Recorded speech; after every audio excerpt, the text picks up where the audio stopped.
The first banks in the United States were informal. When some of the founding fathers were creating our first banks, Alexander Hamilton, the guy in the gray suit, was a Federalist that wanted a centralized banking system and form a national bank.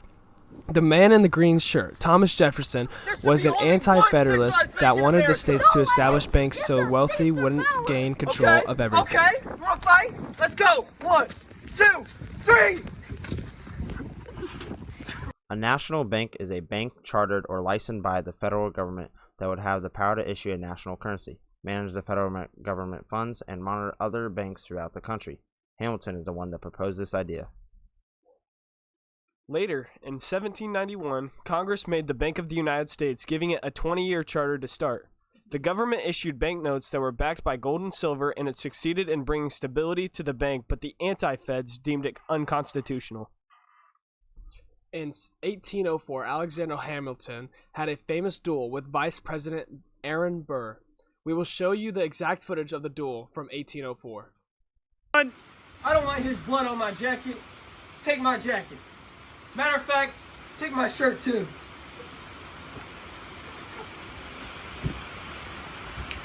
One.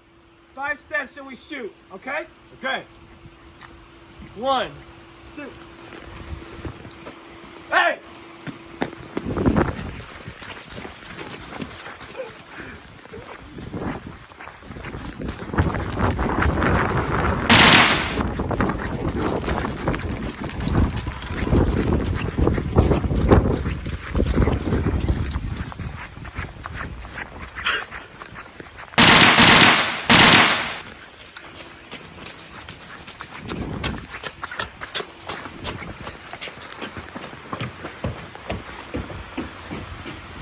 Ain't no way I'm escaping now!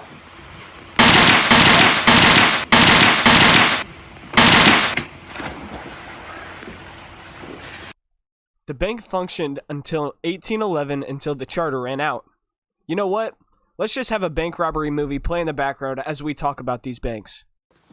There was chaos in the banks as they printed money. After the charter expired and prices rose and the value of money was now uncertain. Different banks issued different currencies, and bankers always faced the temptation to print more money than they had of gold and silver.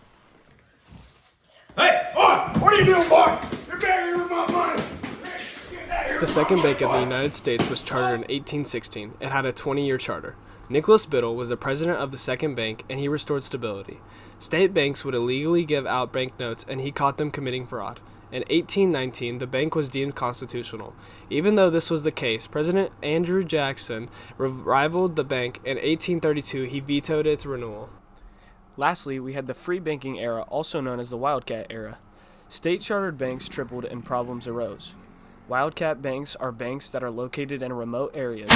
Bank runs and panics eventually occurred where banks wouldn't have enough gold and silver when everyone came to take it out of the bank at the same time. Fraud happened because of this, and they issued banknotes and collected gold and silver, and then it disappeared. People who were left holding the notes lost their money.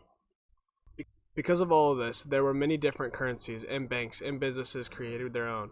Notes had the same denomination but had very different values, making it easy to make counterfeits or worthless limitations for real notes. For example, dollars of the city of Atlanta weren't equal to dollars from the city of New York. This is all of American banking that happened before the Civil War. We want to give a shout out to Graham Hawk, who played Thomas Jefferson in The Bank Robber, and Max Sheeran Beck, who played Aaron Burr. Thank you for watching.